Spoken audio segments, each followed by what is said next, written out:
विघ्नहर्ता मोटर बद्दल सांगायचं झालं तर गेल्या अनेक वर्षांचा माझा आणि त्यांचा संपर्क आलेला आहे, सहभाग आलेला आहे.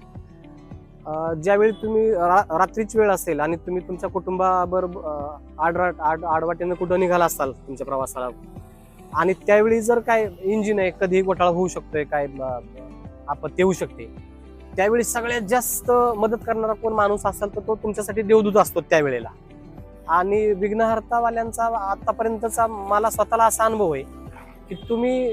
राज्यात कुठल्याही कानाकोपऱ्यात असाल किंवा राज्याच्या बाहेरही इतर राज्यांमध्ये सुद्धा असाल, कुठंतरी आडवाटीला आहे, तुमच्याबरोबर फॅमिली आहेत, महिला आहेत गाडीमध्ये, लहान मुलं आहेत, आणि गाडीचा काही प्रॉब्लेम झाला युपी मध्ये, MP मध्ये, कर्नाटकमध्ये, तरी सुद्धा आता विघ्नहर्ता काय पर्सनली फिजिकली तिथं अवेलेबल असू शकत नाहीत, पण त्यांची अशी एक यंत्रणा आहे की ते जितक्या लवकर होईल तिथल्या आसपासची यंत्रणा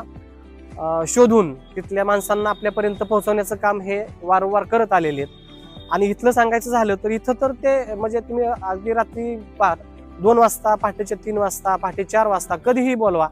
तालुक्यामध्ये किंवा आसपासच्या 2-3 तालुक्यांमध्ये, तर ते स्वतः हजर होतात सगळी मशिनरी घेऊन, सगळी यंत्रणा घेऊन, आणि कस्टमरला सगळ्यात जास्त चांगली सोय देण्याचा जास्तीत जास्त प्रयत्न त्यांचा असतो. एवढंच. नवीन कस्टमरला मी नक्कीच सांगेल, अगदी ठामपणे मी सांगू शकतो की तुम्ही जर ह्या रस्त्याने प्रवास करत असाल बारामती ते नीरा रोडनी, आणि तुमच्या गाडीचा काही जरी प्रॉब्लेम आला किंवा इतरही कुठं राज्यातल्या कुठेही कानाकोपऱ्यात, तरी विघ्नहर्ताला तुम्ही संपर्क करू शकता. ते तुम्हाला जितकी होईल एवढी मदत ते नक्की करतील तुम्हाला.